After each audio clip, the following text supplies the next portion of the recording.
السلام علیکم ورحمۃ اللہ وبرکاتہ۔ الحمد للہ رب العالمین، الصلاۃ والسلام علی سید الانبیاء والمرسلین وعلی آلہ وصحابہ اجمعین، اما بعد فاعوذ باللہ من الشیطان الرجیم، بسم اللہ الرحمن الرحیم۔ توبوا الی اللہ جمیعا ایہا المؤمنون لعلکم تفلحون۔ صدق اللہ و مولانا رسولہ النبی الامین المکین الکریم، وعلی آلہ الشاہدین والشاکرین والحمد للہ رب العالمین۔ آئیے ہم اور آپ مل کر سب سے پہلے گنبد خضرا میں آرام فرمانے والے آقا، لمبے لمبے ہاتھوں سے بھیک دینے والے داتا، حضور پرنور شفیع یوم النشور جناب احمد مجتبی محمد مصطفیٰ صلی اللہ علیہ وسلم کی بارگاہ گوہربار میں درود و سلام کا ہدیہ نچھاور کریں۔ پڑھیے بآواز بلند، اللہم صلی علی محمد وعلی آل محمد وبارک سلم صلی علیہ، الصلاۃ والسلام علیک یا رسول اللہ صلی اللہ تعالیٰ علیہ وسلم۔ اسی عقیدت و محبت کے ساتھ نبی اور آل نبی کی بارگاہ میں درود و سلام کا ہدیہ نچھاور کریں۔ اللہم صلی علی محمد وعلی آل محمد وبارک سلم صلی علیہ، الصلاۃ والسلام علیک یا رسول اللہ صلی اللہ تعالیٰ علیہ وسلم۔ وہ نوازنے پہ آئے نواز دے زمانہ، وہ نوازنے پہ آئے نواز دے زمانہ، وہ کریم ہی جو ٹھہرا پھر کرم کا کیا ٹھکانہ۔ اللہ تبارک و تعالیٰ جب نوازنے پہ آئے تو بڑے سے بڑے گنہگاروں کو اللہ تبارک و تعالیٰ نواز دیتا ہے، اور اللہ تبارک و تعالیٰ پکڑ پر آئے تو اچھے سے اچھے بڑے بڑے نیک لوگوں کے اللہ تبارک و تعالیٰ پکڑ فرماتا ہے، چاہے انبیاء کرام ہی کیوں نہ ہو۔ اللہ تبارک و تعالیٰ نے ان کے متعلق بھی فرمایا ہے، اگر کسی نبی سے خطا یا پھر غلطی سرزد ہو جاتی تو اللہ تبارک و تعالیٰ نے ان کے متعلق بھی ارشاد فرمایا ہے۔ تو آج میری جو تقریر کا عنوان جو موضوع ہے کہ جب آدمی سچی توبہ کرتا ہے، جب آدمی کو سچی توبہ نصیب ہو جاتی ہے تو اس کی فضیلت اور برکت کیا ہے۔ سچی توبہ کی فضیلت اور برکت کے متعلق میں آج آپ کے سامنے بیان کرنے کے لیے کھڑا ہوا ہوں۔ اللہ تبارک و تعالیٰ 18واں پارہ ہے، 10واں رکوع ہے۔ اللہ تبارک و تعالیٰ ارشاد فرماتا ہے، اعوذ باللہ من الشیطان الرجیم، بسم اللہ الرحمن الرحیم۔ توبوا الی اللہ جمیعا ایہا المؤمنون لعلکم تفلحون۔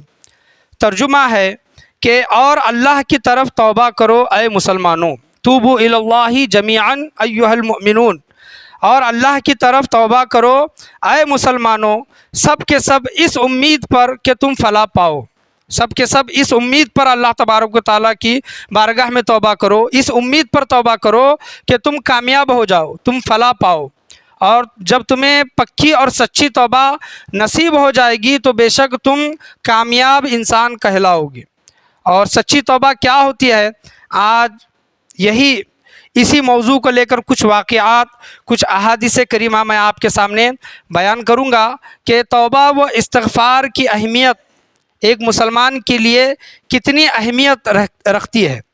ایک انسان کی زندگی میں توبہ و استغفار کی اہمیت بہت بڑی ہے، یاد رکھے، چاہے گنہگار ہو یا پھر نیک ہو۔ ہم یہ سوچتے ہیں کہ آدمی گناہ کرتا ہے تب اس کو توبہ کرنی چاہیے، استغفار کرنی چاہیے، اور اگر آدمی نیک ہے تو اس کو توبہ یا پھر استغفار کی ضرورت نہیں ہے۔ تو یہ بھی غلط فہمی میں آج دور کروں گا، کیونکہ بڑے بڑے اللہ والوں نے بھی توبہ و استغفار کا شیوا اپنایا ہے، یہاں تک کہ خود ہمارے نبی کریم صلی اللہ تعالیٰ علیہ وسلم کی زندگی سے بھی، حیات طیبہ سے بھی توبہ و استغفار کی کثرت ملتی ہے احادیث کریمہ سے، وہ بھی میں آپ کے سامنے بیان کروں گا۔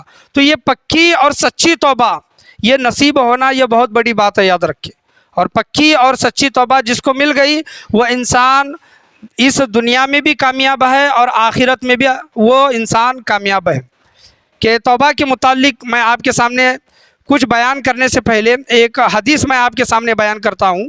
ابو داؤد شریف اور مشکاہ شریف کی یہ حدیث ہے کہ حضور صلی اللہ تعالیٰ علیہ وسلم کی بارگاہ میں ایک صحابی رسول آئے، حضور صلی اللہ علیہ وسلم اپنے صحابہ کے مجمع میں بیٹھے تھے. دیکھیں کہ اللہ تبارک و تعالیٰ اپنے بندے سے کس طرح محبت کرتا ہے، کیسی محبت کرتا ہے. صحابہ کرام کے مجمع میں بیٹھے تھے، ایک صحابی رسول آئے، وہ کمبل اوڑھے ہوئے تھے اور کمبل کے اندر چڑیوں کی آواز آ رہی تھی.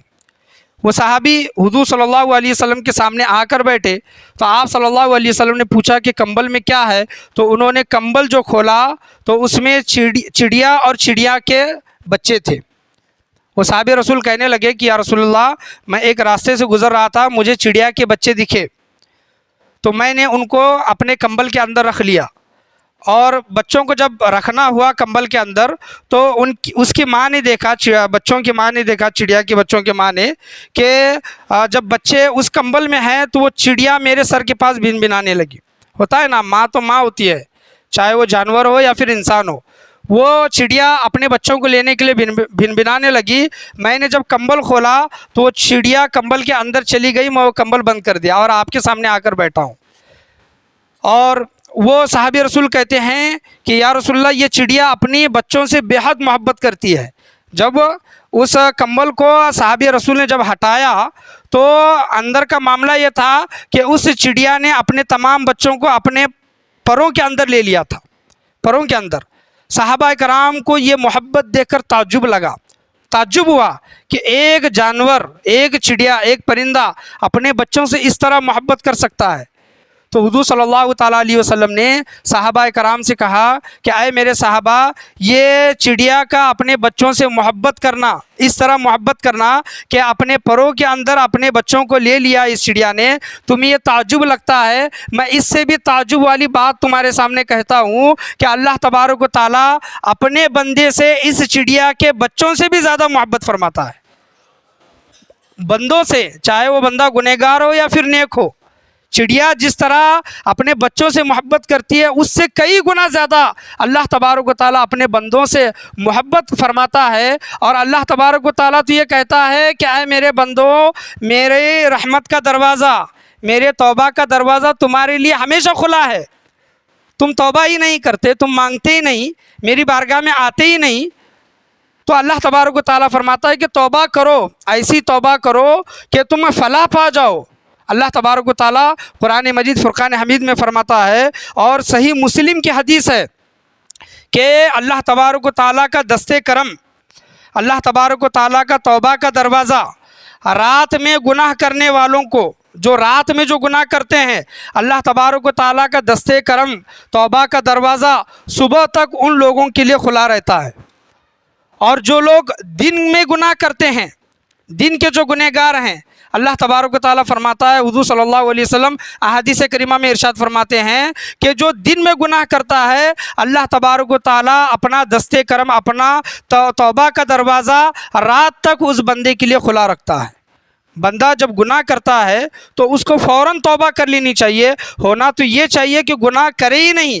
اور انسان تو خطا کا پتلا یہ کہا جاتا ہے، اگر انسان سے گناہ ہو جائے تو وہ فوراً توبہ کر لے، فوراً توبہ کر لے گا تو اللہ تبارک و تعالیٰ اس کے وہ گناہوں کو معاف فرما دے گا. ایک انسان کے اندر شرمندگی، ندامت یہ جب محسوس ہوتی ہے، انسان کو ریلائز ہوتا ہے، احساس ہوتا ہے کہ میں نے بہت گناہ کیے ہیں، اور شرمندگی جب ہوتی ہے تو حضور صلی اللہ علیہ وسلم فرماتے ہیں کہ بندے کا شرمندہ ہونا، بندے کا نادم ہونا، اس کے لیے وہی توبہ ہے.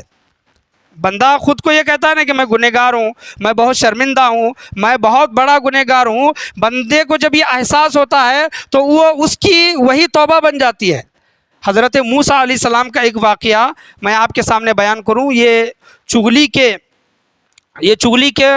کے موضوع کو لے کر بھی یہ واقعہ بیان ہوا تھا، لیکن یہ واقعہ اور ہے، وہ واقعہ اور ہے کہ بہت سالوں تک حضرت موسیٰ علیہ السلام کے زمانے میں، حضرت موسیٰ علیہ السلام کے قوم میں بہت سالوں تک بارش نہیں ہوئی.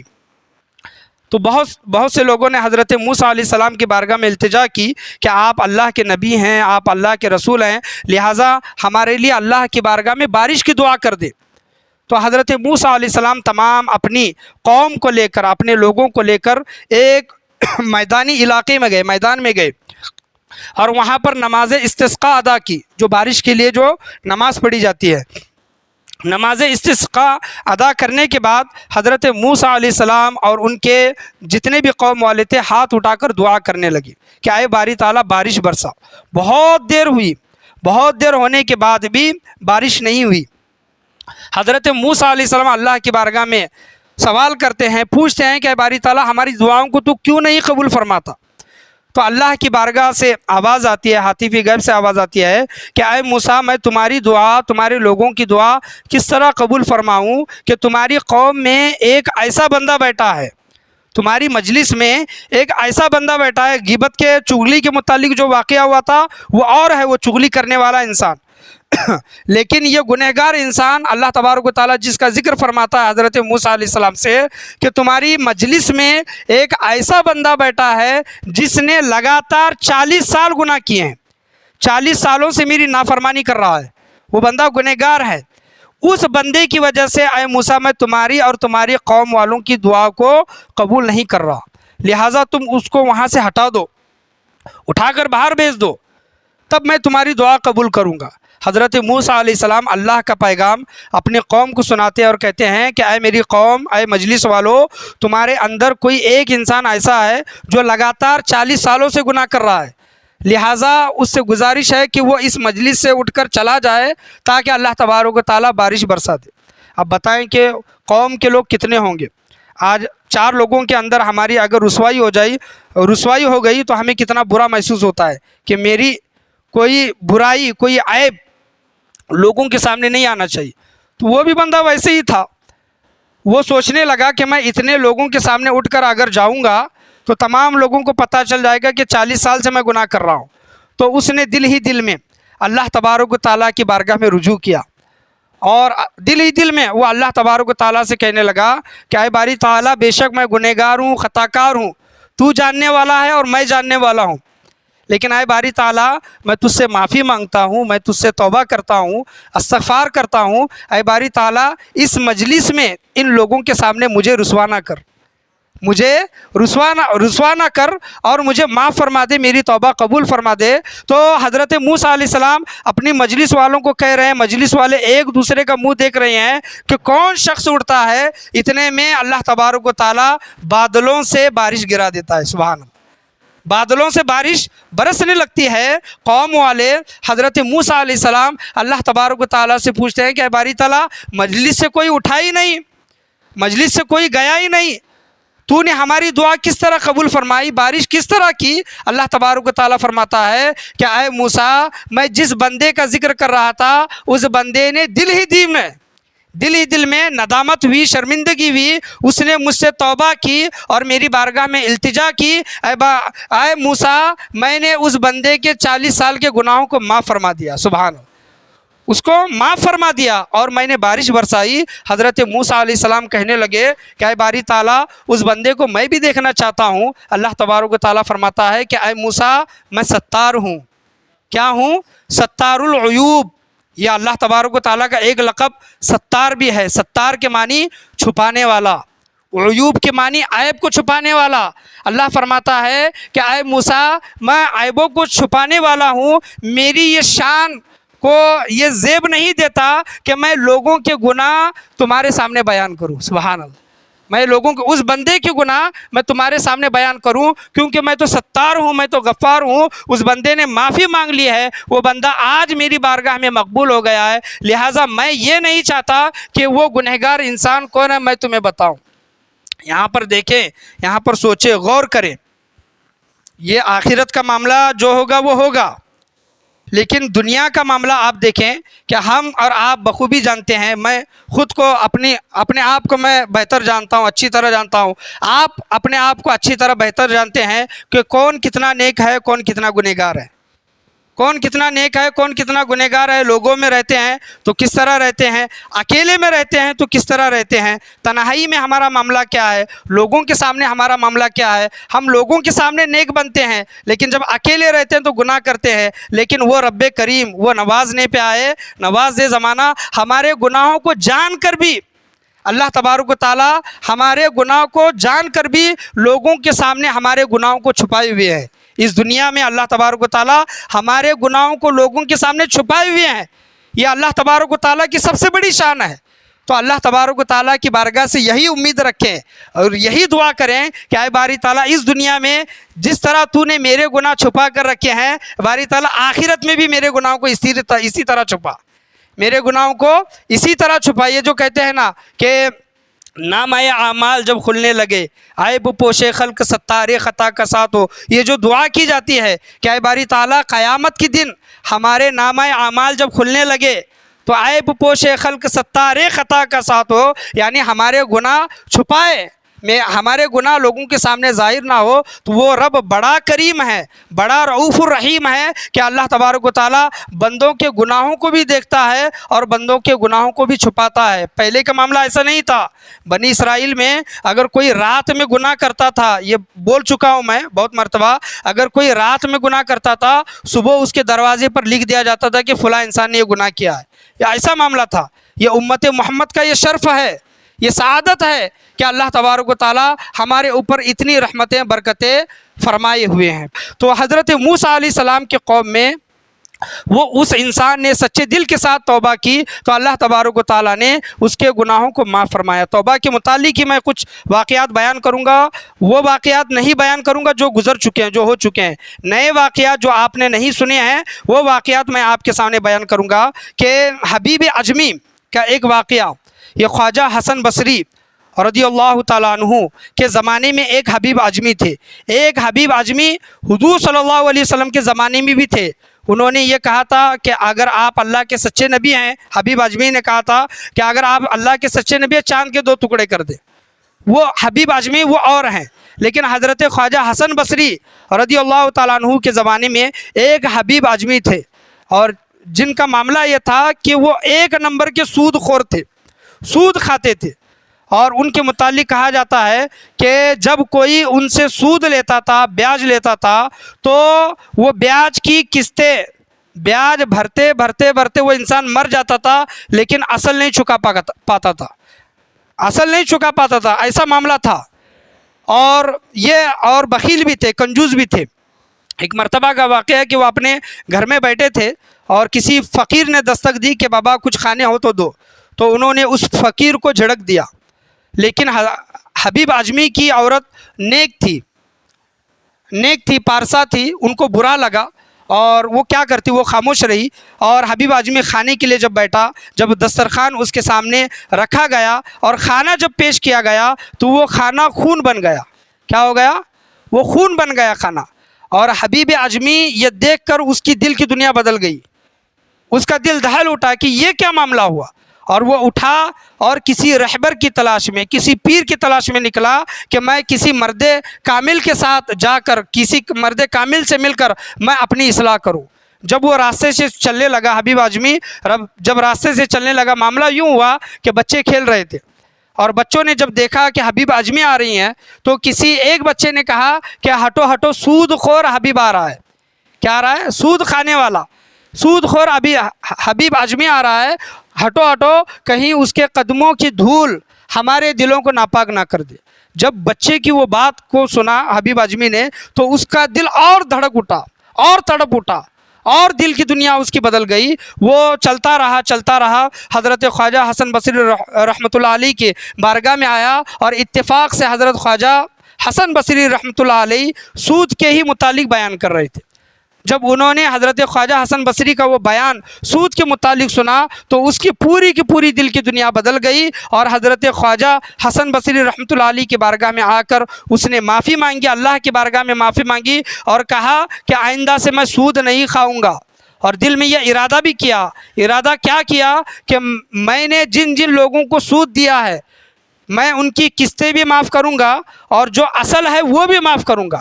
دل میں پکا ارادہ کیا اور توبہ و استغفار کیا۔ اللہ تبارک و تعالیٰ کیا فرماتا ہے؟ توبوا الی اللہ جمیعا ایھا المؤمنون لعلکم تفلحون، اور اللہ کی طرف توبہ کرو اے مسلمانوں کہ سب کے سب اس امید پر کہ تم فلاح پا جاؤ۔ انہوں نے بھی توبہ کی، اور جب واپس اپنے گھر چلنے لگے تو وہی بچے کھیل رہے تھے۔ انہی بچوں میں سے ایک بچے نے کہا کہ ہٹو ہٹو، تائب اعظمی جا رہی ہیں۔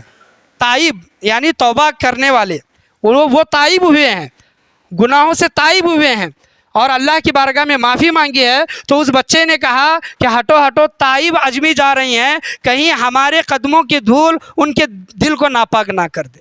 تو دیکھیں کہ انسان کی دل کی دنیا اور انسان کی زندگی ایک توبہ کی وجہ سے، اگر انسان کو سچی توبہ اگر حاصل ہو جائے تو وہ انسان دنیا میں بھی کامیاب ہوتا ہے اور آخرت میں بھی کامیاب ہوتا ہے۔ یہ واقعہ حضرت موسیٰ علیہ السلام اور حبیب اعجمی کا واقعہ یہ ہمارے لیے سیکھنے جیسا ہے۔ اور بہت سے لوگوں کے دلوں میں یہ خیال ہوگا کہ حافظ صاحب زیادہ تر اپنے بیانوں میں واقعات ہی بیان کرتے ہیں، حدیثیں بھی رہتی ہے، واقعات ہی بیان کرتے ہیں۔ واقعات میں اس وجہ سے بیان کرتا ہوں کیونکہ واقعات بیان کرنا یہ اللہ تبارک و تعالیٰ کی سنت ہے۔ اگر آپ قرآن اٹھا کر دیکھیں گے، کوئی ایسا پارہ نہیں ہے، کوئی ایسا سورہ نہیں ہے جس کے پیچھے کوئی واقعے کا شان نزول نہ ہو۔ اللہ تبارک و تعالیٰ تو کئی واقعات قرآن کریم فرقان حمید میں ارشاد فرماتا ہے، چاہے اپنے پیغمبروں کے ہو یا پھر نیک ولیوں کے ہو، اللہ تبارک و تعالیٰ قرآن کریم فرقان حمید میں واقعات کو بیان کرتا ہے۔ واقعات اسی وجہ سے بیان کیے جاتے ہیں تاکہ وہ واقعات سن کر کچھ سیکھیں، سمجھے، اس سے درس حاصل کرے اور اپنی زندگی کو بدلنے کی کوشش کرے۔ ابن ماجہ اور مشکاۃ شریف کی حدیث ہے کہ آپ صلی اللہ تعالیٰ علیہ وسلم ارشاد فرماتے ہیں کہ اگر گنہگار انسان توبہ کرتا ہے تو اس کے لیے بشارت اور خوشخبری ہے کہ آپ صلی اللہ تعالیٰ علیہ وسلم نے ارشاد فرمایا کہ اگر گنہگار انسان توبہ کرتا ہے تو وہ گویا ایسا ہے کہ اس نے گناہ کیا ہی نہیں، وہ گنہگار ہی نہیں ہے، گویا اس نے گناہ کیا ہی نہیں تھا، وہ اللہ تبارک و تعالیٰ اس کو ایسا بنا دیتا ہے۔ یہ حدیث جو میں نے آپ کے سامنے بیان کی ابن ماجہ اور مشکات کی حدیث ہے۔ اس سے بڑی دولت، اس سے بڑا انعام اور کیا مل سکتا ہے کہ ایک انسان گناہ کر رہا ہے اور گناہوں پر معافی مانگتا ہے اور اللہ تبارک و تعالیٰ اس کے گناہوں کو معاف کر دیتا ہے اور اس بندے کو ایسا بنا دیتا ہے کہ جیسا اس نے گناہ کیا ہی نہیں تھا۔ اور حضور صلی اللہ تعالیٰ علیہ وسلم کے متعلق آتا ہے کہ آپ صلی اللہ تعالیٰ علیہ وسلم، مسلم شریف کی حدیث ہے اور دوسری حدیث بخاری شریف کی ہے کہ ہم یہ سوچتے ہیں کہ توبہ و استغفار تو گنہگار لوگ کرتے ہیں، لیکن حضور صلی اللہ تعالیٰ علیہ وسلم کی سیرت سے پتہ چلتا ہے کہ آپ صلی اللہ تعالیٰ علیہ وسلم ایک حدیث کے مطابق دن میں 70 مرتبہ توبہ و استغفار کرتے تھے۔ حضور صلی اللہ علیہ وسلم دن میں 70 مرتبہ، یہ بخاری شریف کی حدیث ہے، اور مسلم شریف کی حدیث میں آیا ہے کہ آپ صلی اللہ تعالیٰ علیہ وسلم دن میں 100 مرتبہ توبہ و استغفار کرتے تھے۔ آپ بتائیں نعوذ باللہ من ذالک، کیا حضور صلی اللہ علیہ وسلم گنہگار ہے؟ نہیں۔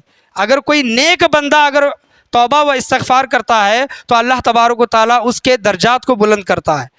اللہ کے ولی بھی توبہ و استغفار کرتے ہیں، گنہگاروں کی توبہ اور ہے اور نیک ولیوں کی توبہ اور ہے۔ حضرت ابن عباس رضی اللہ تعالیٰ عنہ، عبداللہ بن عباس رضی اللہ تعالیٰ عنہ بیان کرتے ہیں، روایت کرتے ہیں کہ قیامت کے دن ایسے بہت سے لوگ ہوں گے۔ کیسے لوگ ہوں گے؟ جو یہ سوچ کر آئیں گے، سمجھ کر آئیں گے کہ اللہ تبارک و تعالیٰ نے ہماری توبہ قبول کی ہے، لیکن وہ ایسے لوگ ہوں گے کہ اللہ تبارک و تعالیٰ نے ان کی توبہ قبول نہیں کی ہوگی۔ یہ گمان میں ہوں گے کہ اللہ نے ہماری توبہ قبول کی۔ ہم یہ کہتے ہیں نا کہ دیکھیں کہ آج رات ہمیں میسر آئی، آج ہم نے رو کر گڑ گڑا کر اللہ کی بارگاہ میں توبہ و استغفار کی، ہم یہ سمجھنے لگتے ہیں کہ آج مجھے رونا آیا، آج میری دل کی کیفیت بدلی، آج میں نے اللہ کی بارگاہ میں توبہ کی تو بے شک اللہ نے میری توبہ قبول کی۔ ہم یہ سوچتے ہیں، ہم یہ سمجھتے ہیں، لیکن عبداللہ بن عباس رضی اللہ تعالیٰ عنہ بیان کرتے ہیں کہ قیامت کے دن بہت سے ایسے لوگ ہوں گے جو یہ سوچیں گے کہ ہماری توبہ قبول ہوئی ہے، لیکن اللہ تبارک و تعالیٰ ان کی توبہ کو قبول نہیں کرے گا۔ کیوں؟ کس وجہ سے؟ یہ اس وجہ سے کیونکہ انہوں نے توبہ کی، لیکن توبہ کرنے کے بعد انہوں نے اس گناہ کو نہیں چھوڑا۔ یعنی توبہ کی، آج رات ہم نے توبہ کی، پھر دوسرے دن صبح پھر وہی گناہ کرنے لگے، وہی گناہ کرتے رہے، تو اللہ تبارک و تعالیٰ ایسے لوگوں کی توبہ قبول نہیں فرمائے گا۔ حضرت خواجہ حسن بصری رضی اللہ تعالیٰ عنہ بیان کرتے ہیں کہ توبہ کے 4 ستون ہیں، جو توبہ کرتا ہے اس کے 4 ستون ہیں۔ نمبر 1 حضرت خواجہ حسن بصری رضی اللہ تعالیٰ عنہ بیان کرتے ہیں کہ نمبر 1 شرط یہ ہے کہ زبان سے معافی مانگے، زبان سے معافی مانگنا، زبان سے اقرار کرنا کہ اے باری تعالیٰ مجھ سے جو گناہ ہوئے ہیں جانے میں انجانے میں زبان سے اقرار کرتا ہوں، اے باری تعالیٰ میرے اس گناہوں کو معاف فرما۔ دوسرا پلر حضرت خواجہ حسن بصری کہتے ہیں کہ دل سے نادم اور شرمندہ ہونا چاہیے، صرف زبان سے نکل رہا ہے، دل نادم اور شرمندہ نہیں، دل نہیں دکھ رہا، دل سے آواز نہیں نکل رہی ہے، تب توبہ قبول نہیں ہوگی۔ تیسرا پلر حضرت خواجہ حسن بصری رحمۃ اللہ علیہ بیان کرتے ہیں کہ تمام اعضاء، اس کے تمام باڈی پارٹ، جسم کے اعضاء ہر قسم کے گناہوں سے رکے رہیں، چاہے آنکھ کے گناہ ہو، منہ کا گناہ ہو، کان کا گناہ ہو، ہاتھ کا گناہ ہو، پیر کا گناہ ہو، ہر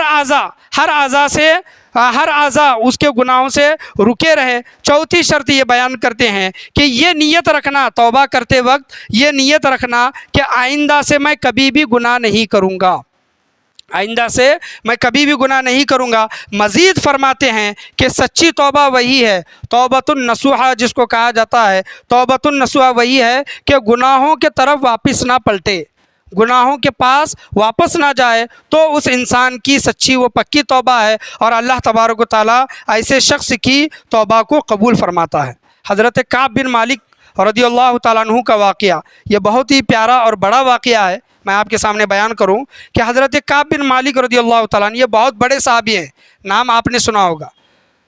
معاملہ اس طرح ہوا کہ غزوہ تبوک میں تمام صحابہ کرام کو جانا تھا، جو کمزور تھے، جو بوڑھے تھے، جو لاچار تھے، ان کو رخصت تھی، اور حضرت کعب بن مالک رضی اللہ تعالیٰ عنہ اس وقت اچھی حالت میں، اچھی پوزیشن میں تھے، اور جب غزوہ تبوک کا اعلان ہوا اور آپ صلی اللہ تعالیٰ علیہ وسلم نے اعلان کیا کہ غزوہ تبوک میں جانا ہے تو تم تیاریاں کر لو، تو حضرت کعب بن مالک رضی اللہ تعالیٰ عنہ سوچنے لگے کہ ابھی بہت وقت ہے، میں تیاری کر لوں گا اور ان کے ساتھ جا کر میں مل جاؤں گا۔ دن پر دن گزرے، تمام صحابہ کرام نے تیاری کی اور غزوہ تبوک کے لیے نکلے۔ حضرت کعب بن مالک رضی اللہ تعالیٰ عنہ ابھی بھی اپنے کام میں مصروف رہے اور سوچنے لگے کہ میرے پاس اونٹ ہے، جانور ہے، میں لشکر کے ساتھ جا کر بعد میں مل لوں گا، اور اسی طرح اسی سوچ و فکر میں رہے، اور وہ لشکر بہت آگے چلا گیا۔ حضرت کعب بن مالک رضی اللہ تعالیٰ عنہ نے سوچا کہ اب لشکر سے جا کر ملنا ممکن نہیں ہے، اور حضور صلی اللہ تعالیٰ علیہ وسلم تمام صحابہ کرام کے ساتھ غزوہ تبوک میں موجود تھے، اور انہوں نے حضرت کعب بن مالک رضی اللہ تعالیٰ عنہ کے متعلق بھی پوچھا، تو صحابہ کرام نے کہا کہ ان کے غرور نے، ان کے گھمنڈ نے ان کو آنے نہیں دیا، تو کوئی ایک صحابی اٹھے اور کہنے لگے کہ آپ نے غلط بات کہی ہے، کعب بن مالک ایسے انسان نہیں ہے۔ حضور صلی اللہ تعالیٰ علیہ وسلم غزوہ تبوک سے فارغ ہو کر، حضرت کعب بن مالک رضی اللہ تعالیٰ عنہ کہتے ہیں کہ تمام جتنے بھی مسلمان تھے حضور صلی اللہ تعالیٰ علیہ وسلم کے ساتھ غزوہ تبوک میں شریک تھے، سوائے میرے اور چند جو معذور تھے، جو لاچار تھے، جو کمزور تھے، جو بوڑھے تھے، وہ مدینہ منورہ میں رہے۔ اور حضرت کعب بن مالک رضی اللہ تعالیٰ عنہ کہتے ہیں کہ جب میں گھر سے باہر نکلتا تو ایسے لوگوں کو دیکھتا جو منافق تھے، منافق، اور جنہوں نے بہانہ بنا کر غزوہ تبوک میں نہیں گئے۔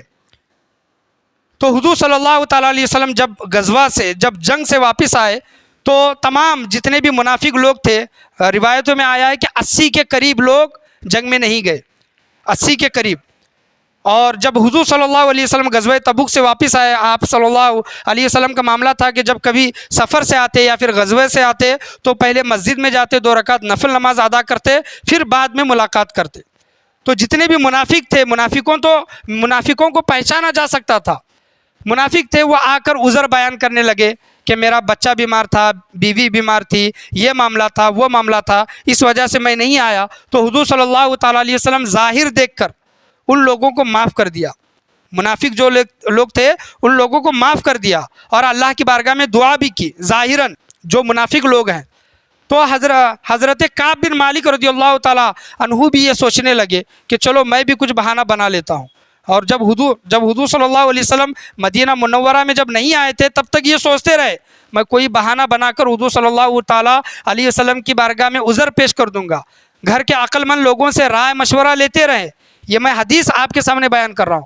جب حضور صلی اللہ علیہ وسلم مدینہ منورہ میں پہنچے تو حضرت کعب بن مالک رضی اللہ تعالیٰ نے پکا ارادہ کر لیا کہ کچھ ہو نہ ہو میں حضور صلی اللہ علیہ وسلم کی بارگاہ میں سچ بولوں گا، کیونکہ اگر میں جھوٹ بولا، اگر کوئی میں بہانہ بنایا تو اللہ تبارک و تعالیٰ اپنے نبی کو آگاہ کر دے گا کہ کون شخص جھوٹ بول رہا ہے، کون شخص سچ بول رہا ہے، کون منافق ہے، کون ایمان والا ہے۔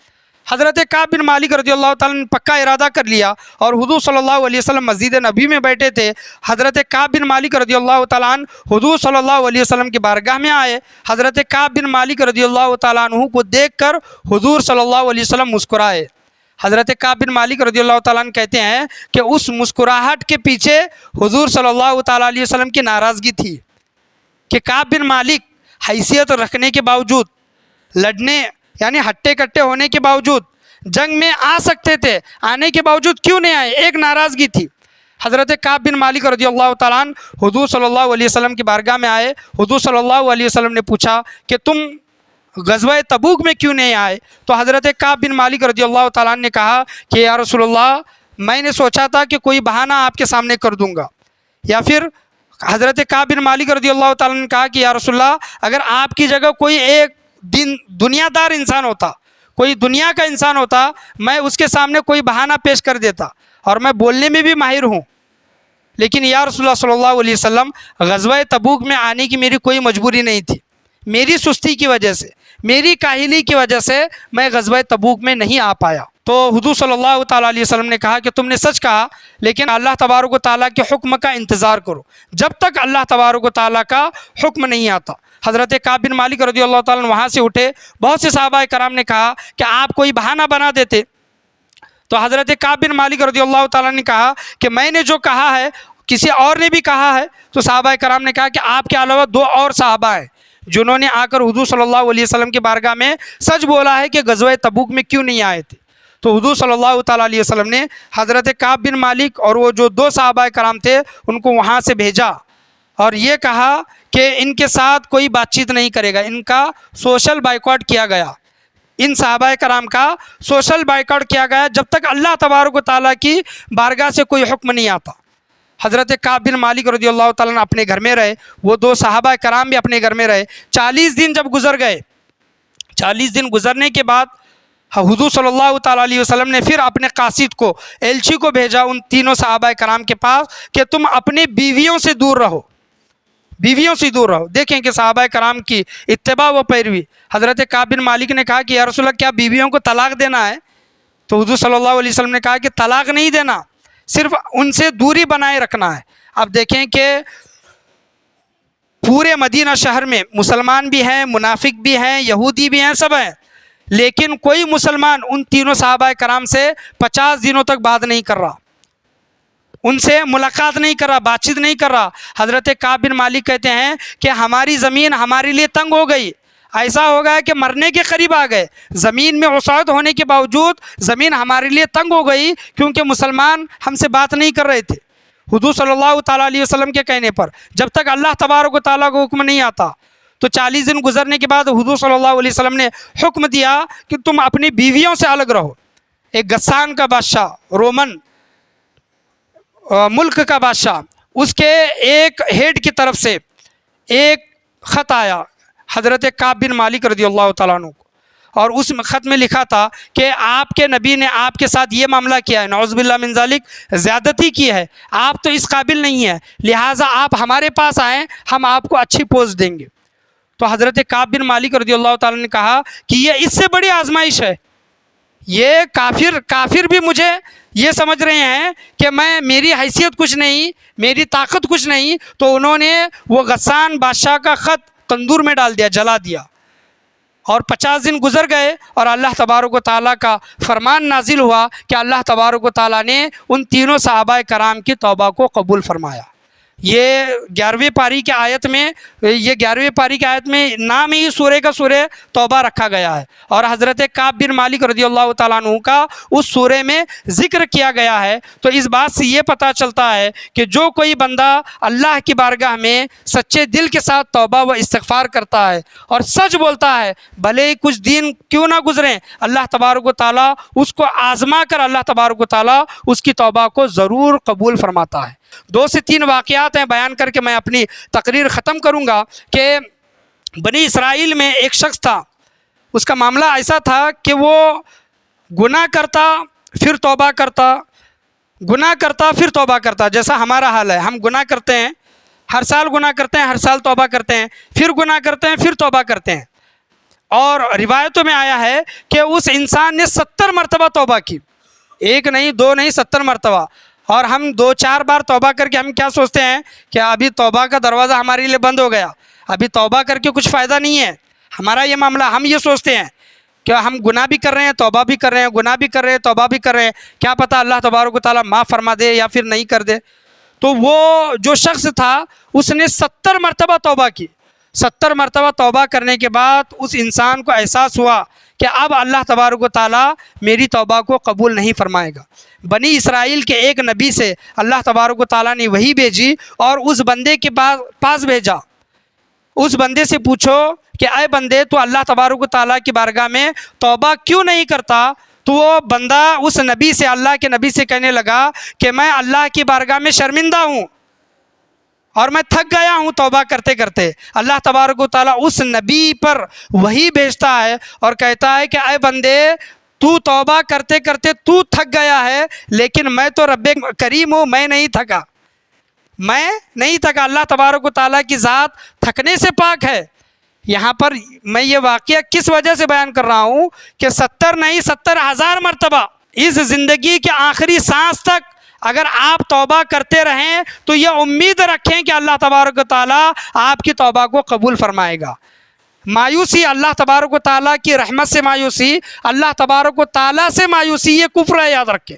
جو کوئی انسان اللہ سے مایوس ہو جاتا ہے کہ نہیں ابھی اللہ میری سنے گا ہی نہیں، اللہ میری توبہ قبول ہی نہیں کرے گا، اللہ مجھے معافی نہیں کرے گا، یہ مایوسی ہے.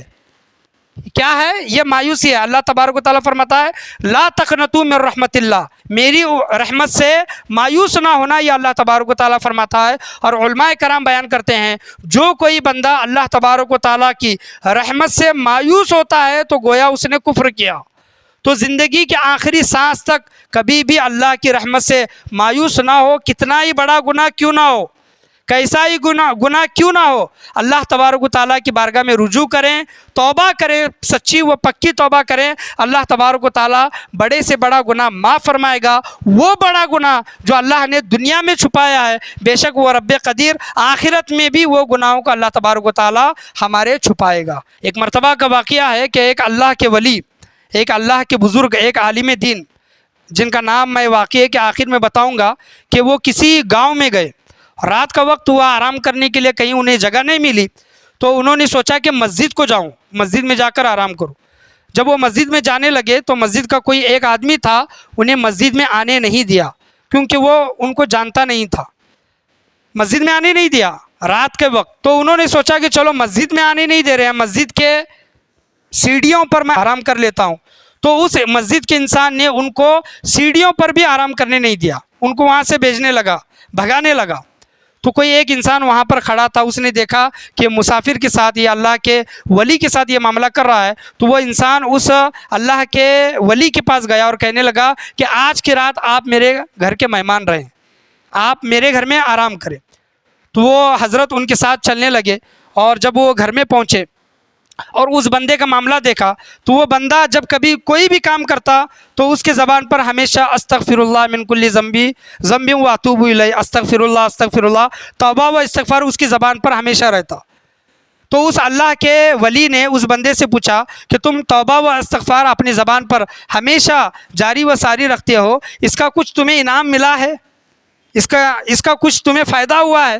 تو وہ بندہ کہنے لگا، وہ اللہ کا نیک بندہ کہنے لگا توبہ و استغفار کرنے کی وجہ سے اللہ تبارک و تعالیٰ میری ہر دعا کو قبول فرمایا ہے، میری ہر دعا اللہ تبارک و تعالیٰ نے قبول کی ہے. ہاں زندگی میں ایک دعا ہے، ایک تمنا ہے، ایک دعا ہے جو اللہ کی بارگاہ میں نے کیا ہے کہ اس وقت کی امام، اس زمانے کی امام احمد بن حنبل رضی اللہ تعالیٰ عنہ سے میں ملنا چاہتا ہوں. ان سے ملاقات نہیں ہوئی. وہ اللہ کے ولی رونے لگے اور کہنے لگے کہ اے اللہ کے بندے میں ہی امام احمد بن حنبل ہوں. سبحان اللہ. وہ امام احمد بن حنبل جب کبھی جاتے تو 4 لوگوں کو 10 لوگوں کو لے کر نہیں جاتے، یعنی وہ اکیلے گئے تھے اس گاؤں میں. کسی وجہ سے اس مسجد میں وہ انسان ان کو پہچانا نہیں، نہ مسجد میں رکنے دیا، نہ مسجد کی سیڑھیوں پر رکنے دیا. وہ امام احمد بن حنبل رضی اللہ تعالیٰ عنہ کو وہ شخص لے گیا اور کہنے لگا کہ میری ایک تمنا تھی کہ امام احمد بن حنبل سے ملوں. تو امام احمد بن حنبل کہتے ہیں کہ میں وہی ہوں اور اللہ نے تمہاری دعا کو قبول کی ہے اور مجھے کھینچ کر تمہارے گھر میں لے کر آیا ہے۔ تو اللہ تبارک و تعالیٰ دیکھیں کہ توبہ و استغفار اگر بندہ اپنا وظیفہ بنا لے تو پوری دنیا جیت سکتا ہے انسان۔ کچھ واقعات میں آپ کے سامنے بیان کروں گا۔ توبہ و استغفار سے کیا کیا فائدے حاصل ہوتے ہیں کہ حضرت خواجہ حسن بصری رحمۃ اللہ علیہ کی بارگاہ میں 4 لوگ آئے، 4 لوگ۔ پہلے انسان نے یہ ایک مسئلہ پیش کیا، ایک شکایت کی کہ حضرت قحط سالی دشکار پڑا ہے تو لہٰذا کوئی وظیفہ دے۔ تو خواجہ حسن بصری رحمۃ اللہ علیہ نے کہا کہ استغفار کرو۔ دوسرا شخص آیا اور کہنے لگا کہ حضرت تنگ دستی ہے، بے برکتی ہے، تنگ دستی ہے، کوئی وظیفہ دے۔ تو خواجہ حسن بصری نے کہا کہ استغفار کرو۔ تیسرا انسان آیا اور کہنے لگا کہ حضرت میرے گھر میں اولاد نہیں ہے، بچہ پیدا نہیں ہو رہا، تو کوئی وظیفہ دو۔ تو حضرت خواجہ حسن بصری نے کہا کہ استغفار کرو۔ چوتھا انسان آیا اور کہنے لگا کہ میری زمین سوکھی پڑی ہے، اس میں کوئی کھیتی وغیرہ نہیں ہو رہی ہے، سبزہ نہیں آ رہا، لہٰذا حضرت کوئی وظیفہ دیں۔ تو حضرت خواجہ حسن بصری نے کہا کہ استغفار کرو۔ تو وہاں پر ایک مرید ان کا بیٹھا تھا، وہ پوچھنے لگا کہ حضرت 4 لوگوں کا مسئلہ الگ الگ تھا، ایک کا قحط سالی، ایک کا اولاد کا نہ ہونا، ایک کا تنگ دستی اور ایک کا زمین بنجر تھی، لیکن چاروں انسانوں کو آپ نے ایک ہی وظیفہ دیا استغفار کا۔ تو حضرت خواجہ حسن بصری رحمۃ اللہ علیہ کہتے ہیں کہ اللہ تبارک و تعالیٰ 29واں پارہ ہے سورہ نوح میں ارشاد فرماتا ہے فَقُلْ تَسْتَغْفِرُوا رَبَّكُمْ إِنَّهُ كَانَ غَفَّارًا يُرْسِلِ السَّمَاءَ عَلَيْكُمْ مِدْرَارًا وَيُمْدِدْكُمْ بِأَمْوَالٍ وَيَجْعَلْ لَكُمْ جَنَّاتٍ وَيَجْعَلْ لَكُمْ أَنْهَارًا۔ یہ قرآن کریم فرقان حمید کی آیت ہے۔ اللہ تبارک و تعالیٰ فرماتا ہے کہ اے لوگو استغفار کرو، کیا کرو؟ استغفار کرو، استغفار کرو اپنے رب سے، بے شک وہ ہے، وہ بخشنے والا ہے، وہ کثرت سے تم پر بارش بھیجے گا۔ کیا بھیجے گا؟ استغفار کرو گے تو وہ کثرت سے تم پر بارش بھیجے گا اور تمہارے مال اور اولاد میں ترقی دے گا، مال اور اولاد میں برکت دے گا، تمہارے لیے باغات بنا دے گا اور تمہارے لیے نہریں جاری کر دے گا۔ یہ قرآن کریم فرقان حمید کا سورہ نوح کا میں نے آپ کے سامنے ترجمہ پڑھا۔ خواجہ حسن بصری کہتے ہیں کہ چاروں لوگوں کے جو مسئلے تھے اسی آیت میں تھے، اسی وجہ سے میں نے ان کو استغفار کرنے کے لیے کہا۔ تو بہت سے لوگوں کا معاملہ یہ ہوتا ہے کہ گھر میں برکت نہیں ہوتی یا پھر کسی کو اولاد وغیرہ نہیں ہو رہی ہوتی، تو یہ استغفار، یہ توبہ یا استغفار، یہ سب سے بڑا وظیفہ بزرگان دین نے دیا ہے، اس کو اپنا لیں اور اس پر عمل کرنے کی کوشش کریں۔ آخری حضور سرکار سیدنا غوث اعظم رضی اللہ تعالیٰ عنہ کا قول غنیۃ الطالبین سے میں لے کر آپ کے سامنے بیان کرتا ہوں۔ حضرت حضور سرکار سیدنا غوث اعظم رضی اللہ تعالیٰ عنہ کہتے ہیں کہ اے لوگو ہمیشہ توبہ و استغفار کرتے رہو۔ یہ قول آپ نے سنا ہے، یہ مشہور بھی ہے کہ انہوں نے کہا غوث اعظم نے کہ توبہ و استغفار کرو، تم اگر کوئی گناہ کرتے ہو، چاہے گناہ چھوٹا ہو یا پھر بڑا ہو، تو تم گناہ کرنے کی وجہ سے تمہارے دل کے اوپر ایک کالا نقطہ لگ جاتا ہے، ایک کالا دھبا، باریک دھبا لگ جاتا ہے، اور اگر تم توبہ و استغفار کرتے ہو، توبہ و استغفار کی وجہ سے اللہ تبارک و تعالیٰ تمہارے دل پر لگا ہوا کالا دھبا وہ دھو دیتا ہے۔ اور اگر تم گناہ کرنے کے بعد توبہ و استغفار نہیں کرتے تو وہ کالا دھبا بڑھتے بڑھتے بڑھتے بڑھتے پورے دل کو کالا کر دیتا ہے، اور جب تمہارا پورا دل کالا ہو جاتا ہے تو ہدایت، نصیحت تمہارا دل کسی کی بھی نہیں مانتا۔ تو حضور سرکار سیدنا غوث اعظم رضی اللہ تعالیٰ عنہ نے بیان کیا ہے کہ جب کبھی دیکھیں کہ کبھی کسی چیز کو اگر تھوڑی گندگی لگ گئی تو اس کو فوراً صاف کر دیتے ہیں، اگر صاف نہیں کرتے تو تھوڑا تھوڑا تھوڑا تھوڑا کر کے پوری چیز کو وہ گندا کر دیتا ہے۔ ہمارے دل کا معاملہ بھی اسی طرح کا ہے۔ ایک ریل کی پٹری آپ دیکھیں کہ ریل کی پٹری ہمیشہ ریل ٹریک پر ہمیشہ چلتے رہتی ہے، تو تب تک تو وہ کیا رہتی ہے، ایک دم چمکتی رہتی ہے وہ ریل کی پٹری، اور جب ریل کی پٹری اس پٹری پر سے گزرنا بند کر دیتی ہے تو کچھ دنوں کے بعد اس پٹری کو زنگ لگ جاتا ہے، کیونکہ وہ ریل اس پٹری پر سے گزر نہیں رہی ہے۔ اسی طرح کا معاملہ ہمارے ساتھ ہے، جانے میں انجانے میں، علم ہے یا پھر نہیں ہے، گناہ ہم سے ہو جاتے ہیں، اگر معلوم ہے تو ہم توبہ کر لیتے ہیں، معلوم نہیں ہے تو ہمارا دل پوری طرح سیاہ، پوری طرح کالا ہو جاتا ہے۔ اسی وجہ سے کسی اللہ والے کی نصیحت، کسی نیک انسان کی نصیحت ہمارے دل پر اثر نہیں کرتی۔ دل پر اچھی باتیں، ہمارے لوگوں کی اچھی باتیں ہمارے دل پر اثر کیوں نہیں کر رہی؟ کیونکہ ہمارا دل پورا کی پورا کیا ہو چکا ہے؟ کالا ہو چکا ہے۔ اس کو اگر دھونا ہے تو توبہ و استغفار سے دھوئے، اور یہ ضروری نہیں ہے کہ گنہگار انسان ہی توبہ و استغفار کرے۔ حضور صلی اللہ علیہ وسلم کی ذات سے، ان کی سیرت سے یہ پتہ چلتا ہے کہ آپ صلی اللہ علیہ وسلم جب دن میں 100 مرتبہ توبہ و استغفار کرتے تھے، تو ہمیں بھی یہ چاہیے، کیا چاہے ہم نیک ہوں یا پھر گنہگار ہوں، جس طرح ہم تسبیح پڑھتے ہیں، سورہ ملک، سورہ واقعہ، سورہ یاسین پڑھتے ہیں، اسی طرح ایک وظیفہ اپنی زندگی میں شامل کر لے، استغفر اللہ کا، توبہ و استغفر اللہ کا یہ وظیفہ اپنے زندگی میں شامل کر لے۔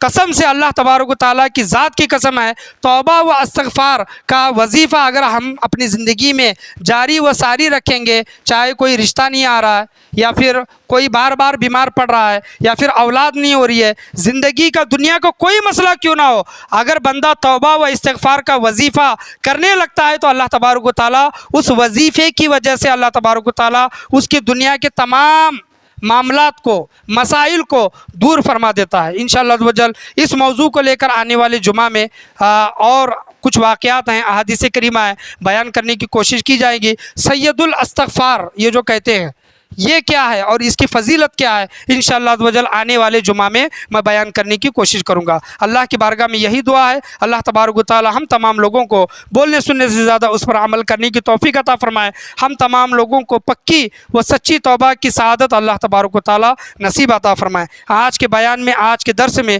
بولنے میں، سننے میں، سمجھنے میں یا پھر سمجھانے میں کسی بھی قسم کی کمی بیشی، کوتاہی، خامی، بھول چوک ہوئی ہو، اللہ تبارک و تعالی اپنے فضل و کرم سے اسے معاف عطا فرمائے، اور توبہ و استغفار کا وظیفہ اپنے زندگی میں لانے کے اللہ تبارک و تعالی ہم تمام لوگوں کو توفیق عطا فرمائے۔ لا الہ الا اللہ محمد رسول اللہ صلی اللہ تعالی علیہ وسلم، وآخر دعوانا ان الحمد للہ رب العالمین۔